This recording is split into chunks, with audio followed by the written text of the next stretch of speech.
In case you haven't noticed, and judging by the views, you haven't, there's a new Tesla Cybertruck in the marketplace these days, and it's been, well, very controversial. Is probably the easiest way to say it. Between its styling, its specs, its price, it's been a lot of people conversations happening, a lot of people talking about this. And I have the great pleasure to talk to my friend Mark Williams, who was with early team of MotorTrend staffers who went and saw the design before it got unveiled a couple years ago. Hey, it's Tim, Pick a Truck Plus SUV Talk. Now, this is a longer interview. So if you need to pour a little something in your coffee, go ahead and pop the top, sit back, relax, and chair because we're going to get some really interesting details from two truck guys talking about this and what he learned from Elon and he learned from Franz, the chief designer of the Tesla Cybertruck. All right, here we are. The man himself, the man, the myth, the legend, Mr. Mark Williams. He had a 30-year career, most notably Cars.com, MotorTrend. I mean, you kind of name it, he's done it. Fun fact, when I was starting out, Mark was one of those guys who took a chance on me and my work. And so I appreciate that. And we've known each other for quite a few years. And I've very appreciative to get a note from Mark saying, hey, let's talk more about the Cybertruck from a different perspective. Because I wrote it, there's an opinion piece on pickuptrucktalk.com. Just ran this morning. I wrote a whole thing of my thoughts on it because as a truck guy, I've been asked, I don't know, a zillion times is an easy way to say it. How many times I've been asked about this truck, this vehicle, this car with a bed, with whatever the thing is, that'll stop bullets like Superman. So let's back up. So you sent me this great outline. I want to make sure I get through this outline because there was a lot of wow when it was revealed, but there was even more wows before we got to that point. So you had talked about how you'd gone to Tesla's Hawthorne Design Studio back in September 2018, November 2019. So I guess for all of us, kind of set the stage of, you know, you get a phone call, it's Elon who wants to have burgers and a beer, talk about trucks. I mean, how's this work? It wasn't quite like that, but I was yeah, like you mentioned. Thank you for that very nice intro. That was very nice of you. And I will say I'm a huge fan of what you're doing, especially focused on reflecting the consumer's point of view, a very, what I think is a very significant core of a consumer's perspective on these pickup trucks. And you're asking questions that very, very few other journalists are asking to deliver answers to people that work in the real world, live in the real world, care about their pickup trucks like a real tool that they need to use on a daily basis. So that's a wonderful thing that you're doing, and I hope you keep doing it. And I recognize that pretty early in your career. Maybe you didn't even recognize it. No, You seemed like you were having more fun in the beginning than anything else. But this is work, and you're doing serious work, and I love seeing that. I'm happy to help. But yeah, I'm retired from this. But I thought this particular story about how I got into a MotorTrend opportunity to come and meet with their design team very early on in the process. This was back in 2019. So about a year before, I guess it was the end of 2019 in November when they revealed the first concept vehicle at that time that was called the Cybertruck, which originally, when we got in, we did two different meetings with them. I was part of a MotorTrend early design discussion group that was invited in to talk to their design team about this new vehicle that Tesla wanted to offer to take on the major players in the half ton slash heavy duty pickup truck market, the last frontier of the American automotive market. And we got stuck having to listen to a couple of marketing people from Tesla about their strategy and what they wanted to do. And the sooner we could kind of get away from them and actually talk to Franz, the lead designer for Tesla, and also his design team.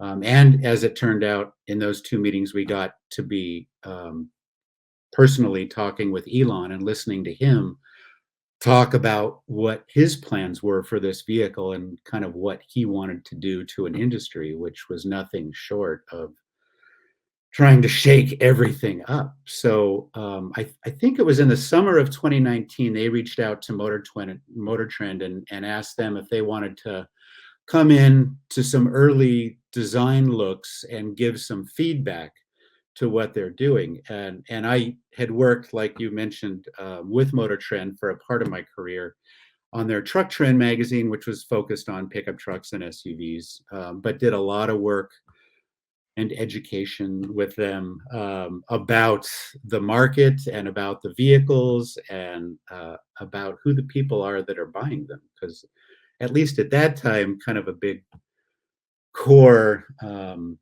aspect of what they tried to do was deliver a lot of consumer information for people who were in market and wanted to spend. Way back then, it was only $30 or $40,000 to buy a pickup truck. A little more, obviously, for the heavy duties, but a very different world than we kind of find ourselves in now. And a lot of those people, when I used to work with them, were still there. They needed some maybe pickup truck credibility to come in to be able to talk to their designers. Turned out didn't need a whole lot of truck credibility to talk to their designers because they didn't know a lot about pickup trucks either. But we can get into that as well too. But there were about 5 or 6 of us that went into that first meeting to talk to them and also take a look at a wood model, a life-size replica that a lot of designers usually do. Sometimes they work in clay and want to make a life-size model. But sometimes they work in other materials too, and they put together a wood model of the actual, one-to-one representation of what this pickup truck would look like in a design studio. When we walked in, that had in each corner, there was a Ford F-150, there was a Ram 1500, there was a Silverado, and I think the fourth one was a GMC. So no Nissan, no Toyota, not even a Honda Ridgeline or anything like that. But they had the 4 corners with the 4 half-ton, I think they were all crew cabs, represented there for us to walk in and look at. And they basically shuttled us in to the design studio, which is right in Hawthorne, right at their SpaceX headquarters.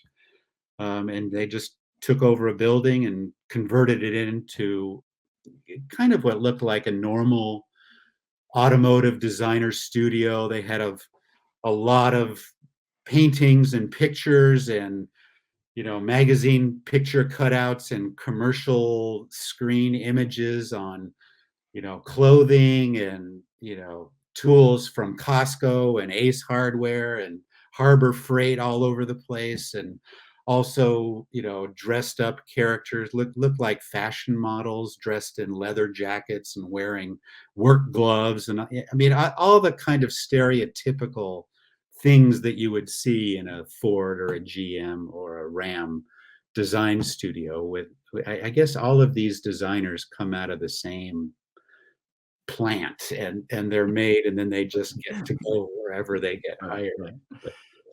But like I say, they guided us all in there, and they pointed out the half tons. Those were the first things that my eye went to when we walked into this big open space. And they said, okay, we've got all the competitors here designed up. This is our team, who are all very, very young. Franz has been around forever. I think he worked at GM, he worked at Mazda, he's done a whole bunch of concept vehicles. Is very, very well matched for somebody like Elon. So Elon is about creating a company that's not only very different than a regular automotive company that is just full of hierarchy and ladders and titles that are a little bit better or a little bit worse than somebody else, and everybody knows whose boss is whose boss, and everybody knows what they're going to have to do to get a promotion to be somebody else's boss. And it's I mean, it's a very corporate and very in some ways, my personal opinion, just editorializing here, a very slimy place, because it's like I say, it's just very hierarchical. Elon is against all of that. He has, as an automotive company, the most linear, flat, non-hierarchical. There is everybody, and there's him. So when Franz wants to know whether Elon likes this, if Elon says no, it goes away and you never see it again. And if Elon says, yes, I like that, it stays. But that that's a very strange thing to see happen in real time. So we watched Franz ask his designer, why does this look like this? And halfway through his answer, Elon said, I don't really like that. That's the end of the conversation. It will never look like again. And there will be three different options at some point coming down the road. Now, in the second meeting that we had, that particular designer that made that decision to make that tail light look that way that Elon didn't like, that designer wasn't there. So he did not last anymore in our second meeting that was in November from the first meeting where he gave an answer that Elon didn't like in the first meeting in September. Just So that's what I mean by, now geez. I don't know if he got fired or if he decided to leave or if they shamed him out or whatever, but that guy and one other guy who said something that Elon had a question about, those two guys were not in the second meeting that we had from the first meeting. So a linear company can work like that. So Right. because he can get rid of that guy and get somebody in to fill his place in a heartbeat, I'm sure. And Franz probably knows 1,000 designers that want to work for him at Tesla, especially on a new vehicle like a Cybertruck. And your in your notes, you pointed out that you walked into the second meeting and they already had a fully shaped, made of wood mock-up. But you said, and I didn't see it at all, was invisible to me, almost stealth. It didn't look like a pickup. Yeah. So you walk in, and the group of people out of this group, I recognize a few names that they from the MotorTrend group. So I mean, you're around a couple people that know trucks, and so you walk in, and there's this item made of wood in the middle of the floor, and you're trying to give feedback. And do you feel like your feedback's on deaf ears? I mean, what's your feedback saying to them? Are you Uh, saying, yeah, yeah, it's got that's a bed, but okay, what else? yeah, yeah.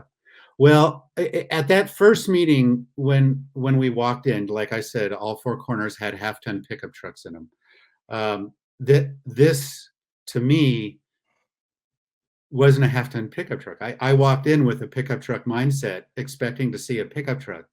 And in fact, they even told us before the meeting that they weren't solid on what the name was going to be. They wanted cyber pickup because they wanted to go straight at the American pickup trucks, the full size half-ton segment, which was a huge market, obviously, and still is the biggest, maybe most profitable market in the world, maybe, but certainly in America. Mhm. So it makes perfect sense that they want to try to create a product to do that. But my brain didn't see it.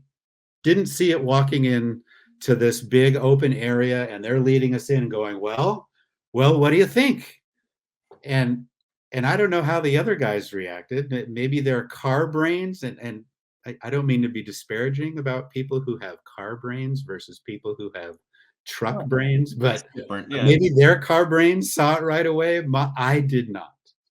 I didn't see a pickup. I didn't see anything that was competing with a pickup truck. I know what a pickup truck is. There's 125 years of history of what the definition of a pickup truck, and it's three boxes. It's a box in front for the engine, a box in the middle for the passengers, and it's a box in the back for the cargo. So 1, 2, 3. That's what it has to have.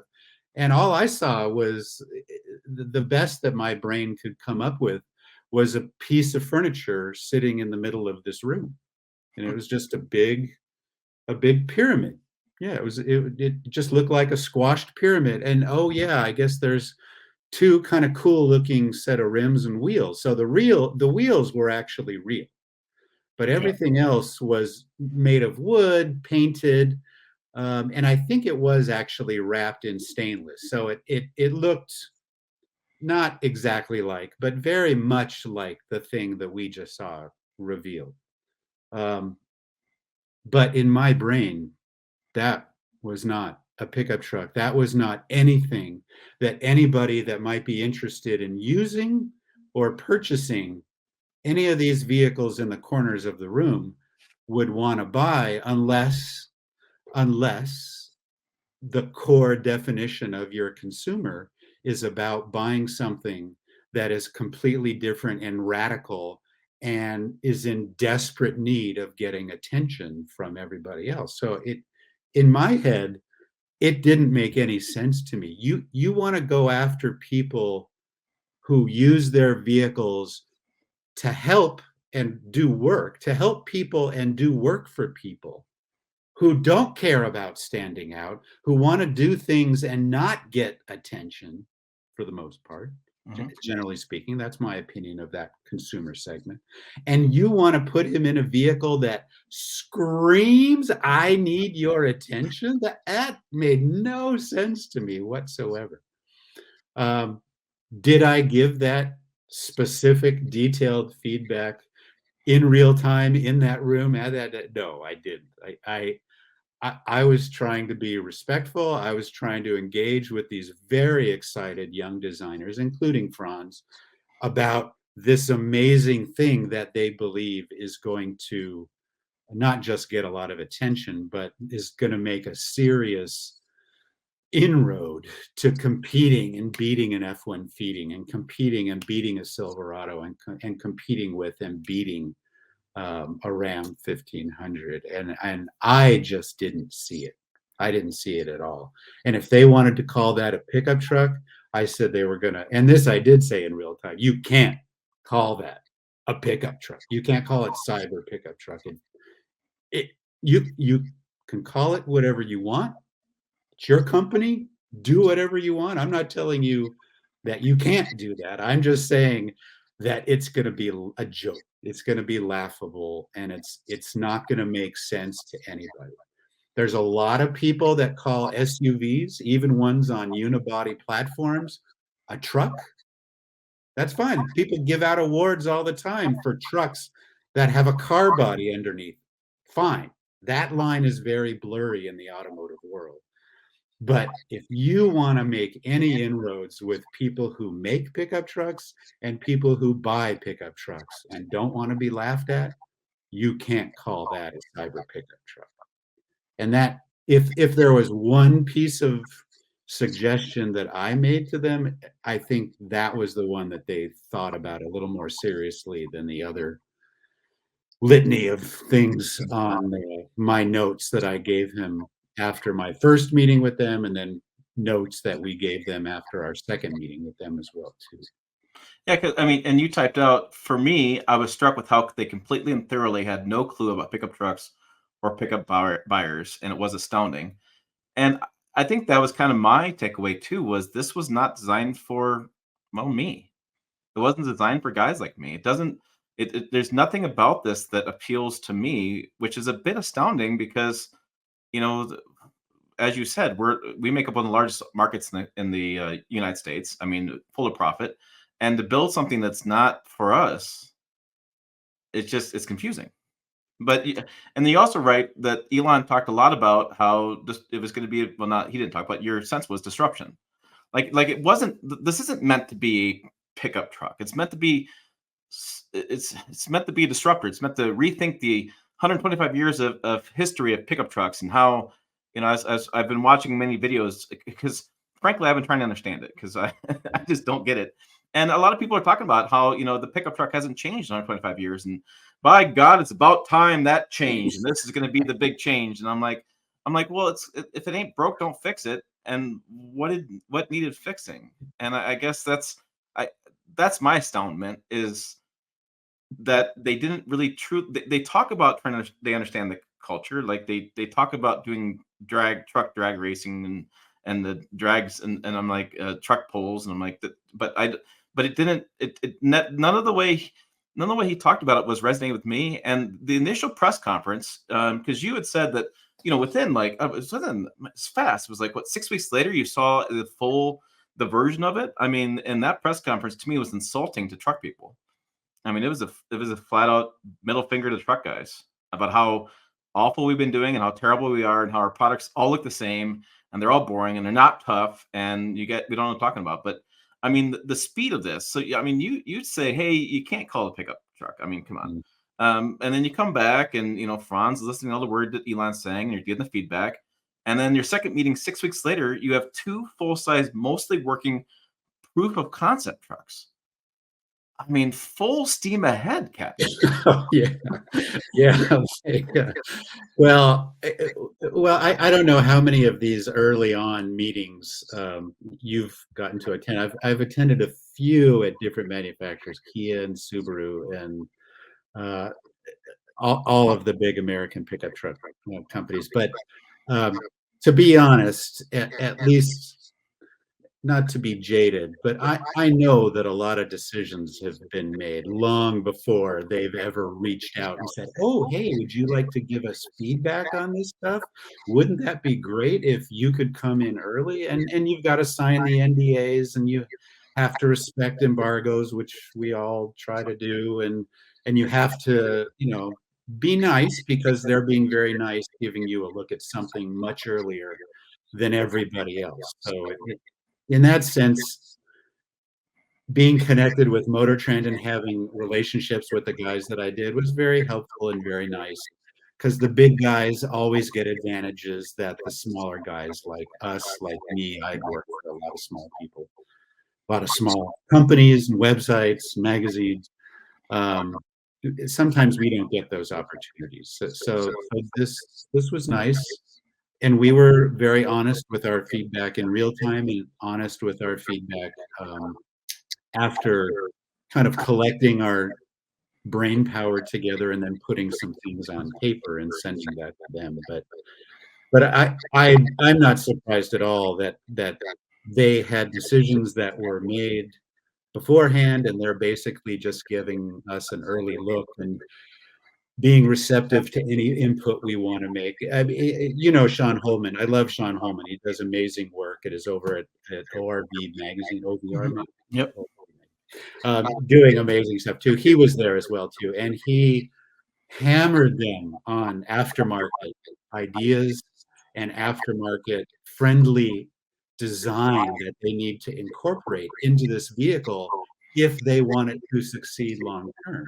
And he was very clear with them as well too. It's fine if you don't want this to succeed long term. You want this to just be a ta-da moment to get a lot of attention for 5 years and then come out with some different version in the redesign or remake. That's fine. That's a strategy that a lot of big and little companies have used before, but he hammered hard on them, saying you need to get smarter.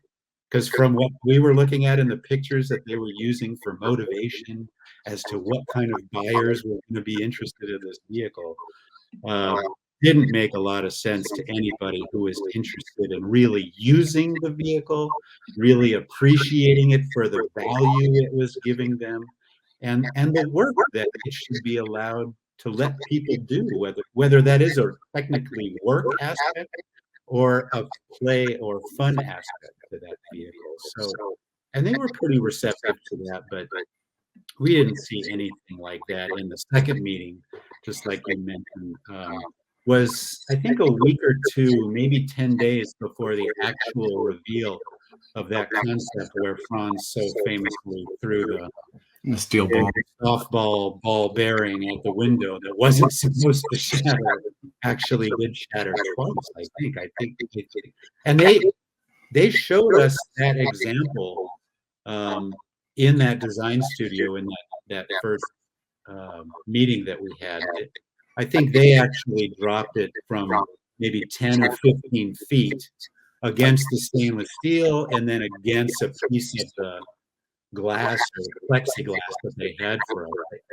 I'm not sure at that time they were absolutely decided on whether that was going to be an extra thick piece of glass or if they were going to use Lexan or some kind of plexiglass thing instead. That would have been probably a lot lighter than glass. But they did tests in front of us with the stainless steel. Elon said that he wanted to bring out his 9mm gun and take a couple of rounds at it, but the lawyers wouldn't let him do that in the design studio.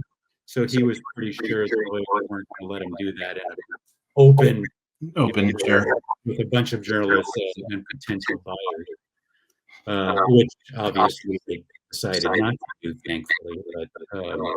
but they wanted to show how strong it was. And it is, I mean, using stainless made perfect sense. And they had the guy who's in charge of building rocket ships at the building across the street come over, and he was in charge in building the exterior of the Cybertruck. So yeah, I would assume that somebody who deals with building rocket ships Right. doesn't have to think too hard about making a very strong and very bulletproof exterior to a car. But they're talking to us about materials and thickness and how well that particular material can be used, and seem to go along with the whole idea people want a truck. So that was their way of trying to at least reflect and emanate powerful, strong, very rugged appearance. Yeah, I'm surprised. Go ahead. But one thing I did want to say, because you brought up the very interesting point that designers, from my perspective, didn't seem to understand and get it. And I'm not really sure that any of us, while we were there looking at it, kind of understood and got it either. But in defense of kind of what Tesla did when their first electric car came out, I don't think car automotive journalists understood what to do with that first Tesla when it came out either. Car people criticized the crud out of it, saying this isn't right. The gaps, the interior, this isn't a car. No one's going to buy this. No one's going to accept this. No one's going to be interested in it except for the very small number of first adopters. And that isn't what happened. No. I mean, the car people kind of came around. They started to understand it a little better. They brought their, car brains to the table and then started working with it and playing with it. And I would say, to the credit of the engineers and designers that created that first Tesla electric car, they didn't overplay their hand. They said, we know this is different. We know we have a lot to learn, but here, just go use this the way you use cars and let us know where we fell short and where we exceed all expectations. And the people that discovered that those first Teslas did exceed a lot of expectations were very loud and got a lot of attention. And the people who criticized the design and the usability or the functioning of a door handle, or how to find out how to put it in eco mode as opposed to power mode or insane track mode or any of that stuff, those people seem to learn over time how to get used to that vehicle. Maybe that's the thinking with this vehicle, that if they can put something out there and not overplay their hand and not talk about how this truck destroys every other competitor in payload capacity, or this truck destroys, and I don't hear them saying that. I hear some other people trying to say that, but this truck does incredible towing, and it's going to be very, very comfortable towing heavy loads. Now, whether an electric vehicle can be a tow vehicle, I'm still very, very skeptical of, because even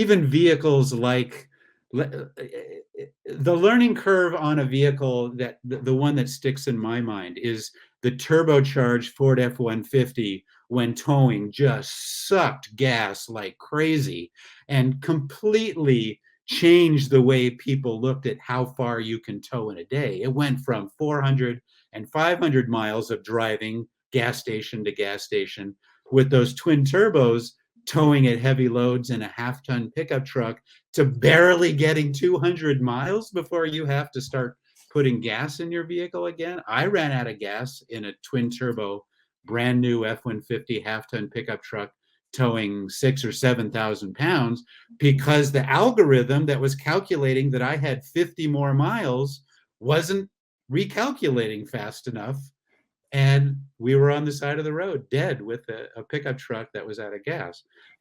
I don't know that a lot of people driving electric pickup trucks, let alone electric cars, are doing anything more than just carrying people from one place to another.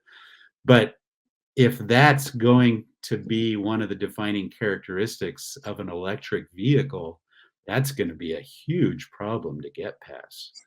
Making it heavy duty, making it strong, making it fast is going to make a lot of people happy. Making it capable of going 1,000 miles between charges, that's going to make a lot of people happy.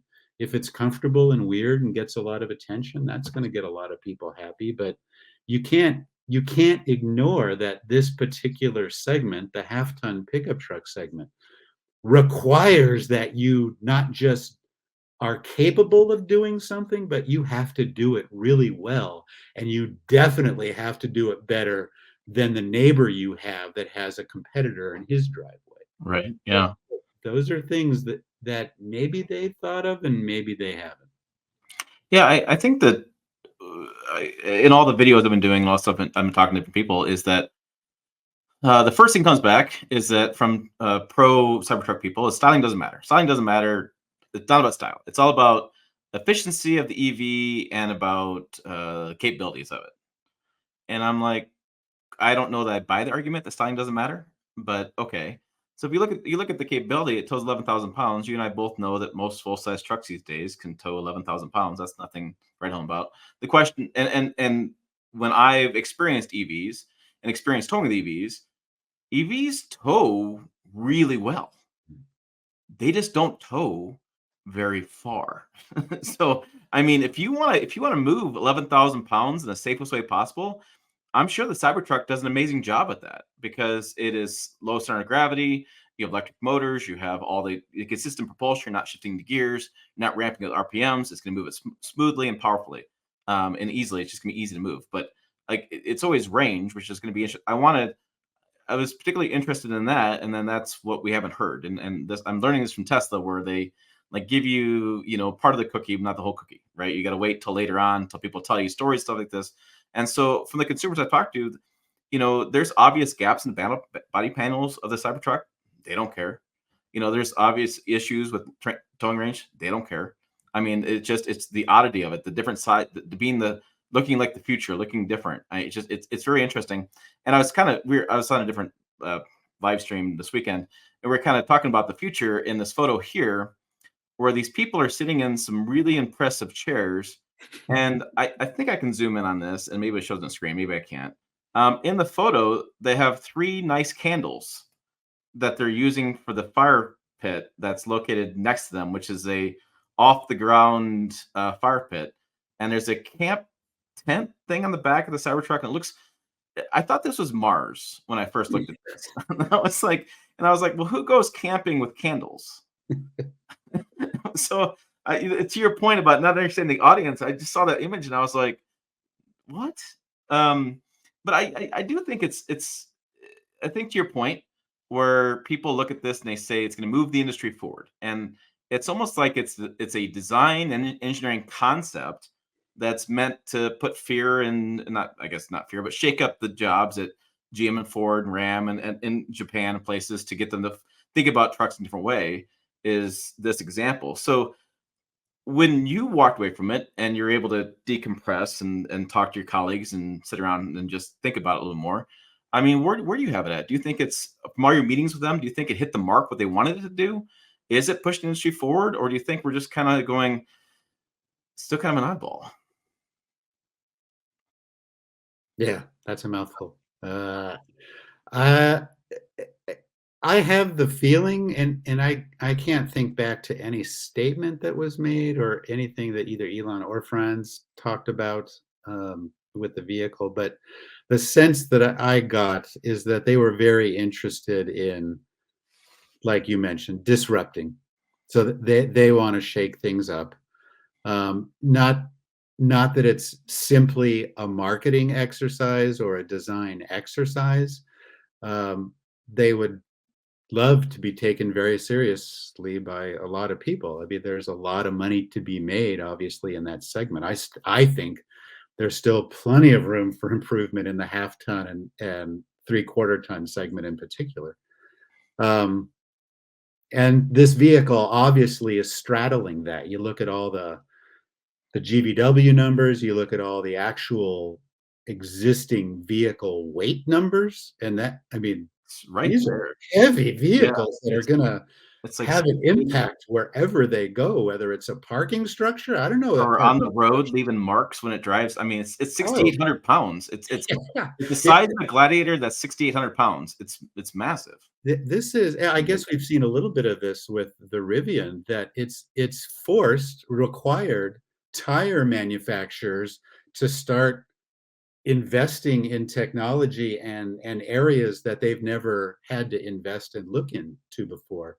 Tires are being stressed in different ways when you're driving a lot of miles and a lot of time on roads. I mean, our infrastructure is designed for cars that weigh 3,000 pounds, not 8,000 pounds.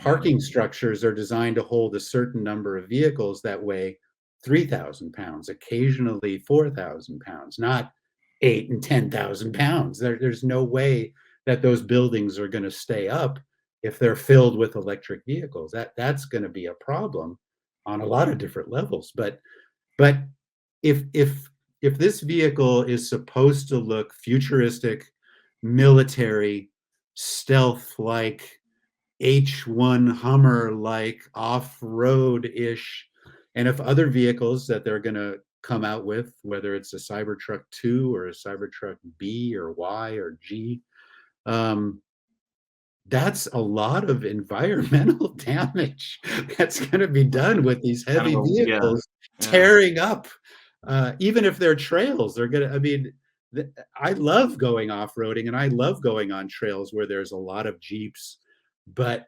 there's a very particular kind of hole that's dug up on trails where there's CJs and there's YJs and there's, Grand Cherokees, that those holes are gonna get dug a lot deeper and be a lot more profound, if you're going to put a vehicle like a Cybertruck on an off-road trail or on a desert road or on a dry lake bed or any of that stuff. So it's going to change the way a lot of different related industries have to think when we're dealing with these, both intended and very unintended consequences to getting more and more vehicles like this on the road, whether it's just weight or it's tire size or any of that stuff. I don't have any doubt that taking an electric vehicle, in fact, I know I've driven the, is it the 4xe or the 4xe that Jeep has with their little Rubicon. It is an absolutely brain changing experience to be off-roading out in the wilderness, on an extreme trail and not hear the engine and Mhm. only hear the ground underneath the tread grabbing at the next rock and going through the next rut. It changes the way you interact with the world. And I think that's what they're trying to do with their vehicles now, is change perception of how people interact, not just with the vehicle, but with the environment that they're driving in. Maybe that sounds stupid and esoteric and philosophical, but that's what occurred to me when I'm seeing these kinds of guys create these types of vehicles that are going to be used in different ways that we're not used to using them in. Hmm. So whether they're thinking about towing the way we need them to think about towing, that probably isn't going to happen anytime you have these kinds of young designers involved, because they've never towed. They don't understand why anybody would ever tow. They don't even get it. Yeah. Just hire an Uber for that or something. Yeah, yeah. Um, Yeah. let me ask you one last question. So y- did your final thoughts on the Cybertruck, do you think that that reaction you've seen from the mostly truck audience who's like, yawn, pass, we don't want it, whatever, do you think that that has matched up with what you thought it was going to be? Yeah, I guess the simple answer because even from my first instinct when we first walked in the room, it was just, um, I love young people. Right? Young people are amazing, and they look at the world very differently than me as an old person looks at the world. So it's always interesting and wonderful to see how they look at things that I'm looking at as well too. And from the very beginning with that first meeting, I could tell that these guys looked at problems very differently than I did. So it didn't surprise me at all that the solutions that they came up with were very different than I would have come up with.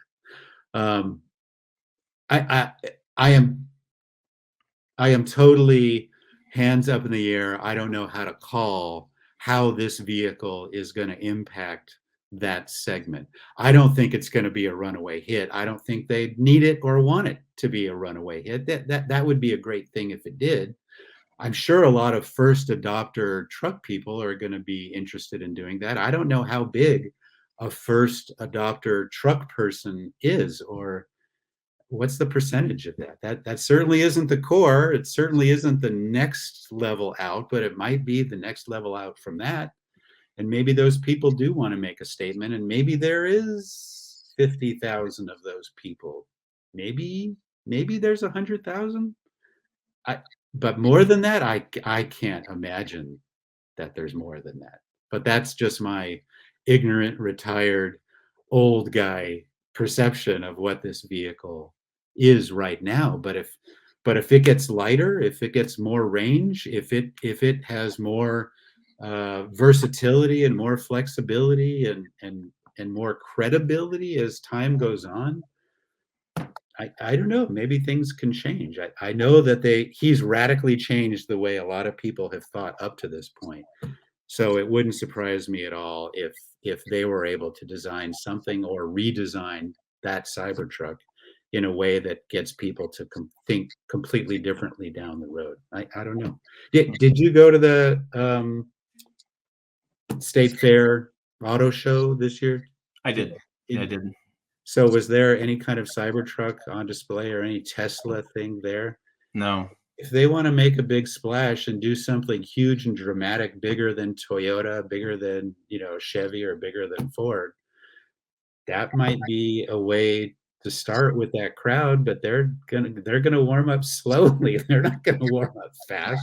I don't know that Texas is your number one market for the next 10 years. Yeah. But It'll maybe be after that, I don't know. it's gonna be interesting to watch. I mean, there's still questions about production levels, if they can ramp up production enough, because stainless steel is a very difficult piece of metal to work with, which is why one of the reasons automakers haven't used it. It's also pretty expensive. It's just there's a lot of I've said in different interviews and things, I've said, if stainless steel was such an amazing product and such a great option, then every vehicle since DeLorean came out with his stainless steel car would have been every car coming out there. But obviously, there's some deficiencies there that from a car standpoint and from a truck standpoint too.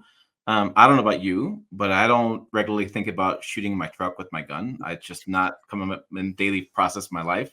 And so, there is a limit to how tough I need my truck to be. I don't need it to absorb a bullet. I've never once thought, gee, is that the case? A friend and I were musing about whether this is going to be the new gangster mobile because it can repel bullets. I Yeah. mean, I was going to say, I live in California, so maybe those are things you don't have to worry about where you are. But I don't know. The idea is very appealing to me on a certain level. So Right, right. So you said you had 3 Cyber Beasts reservations. Was it 4? I can't remember what you said I earlier. do not have no reservations. Although I was astounded. I think it was $100, and then it went up to 500, and then it was 1,000, then it got shut down real fast. So I don't know. I'm sure it's all in flux. The thing that I remember is that they were pretty clear with us from the very beginning that they thought we'd all be seeing this vehicle the way we did just last week, 2 or 3 years ago. So Mm. they kept delaying it, kept putting it off. Now, there was no push, there's no requirement, and he certainly got more and more attention as that very slow snowball kept rolling down the hill. But the fact that it took this long for this vehicle to get out here helps me because I mean the NDA that we signed was only good for 2 years. So Yeah, we're well past that now. yeah, we're well past that now. So it's not a problem, but just it does make for a lot of questions as to why so long and what are we waiting for? Yeah, my theory is, and the way you described it was, a lot of designers are getting together and designing something, but it didn't seem like you didn't mention once your notes about being an assembly line guy there in any of the meetings. There's no manufacturing guy, and when you get the GM and Ford, and Toyota, and Honda and stuff like that, they will designers will design something, but they're kind of in key step with the chief engineer. The chief engineer understands manufacturing, so the designer could say, want the part to be like this, and you can say, well, we can't do that in the plant, and then they kind of go back and forth. But and that's that will speed development. But if you take this product and take it to the plant and say, okay, now you guys just go ahead and build it without any plant input, that didn't seem like it seems like that would delay the process. Yeah.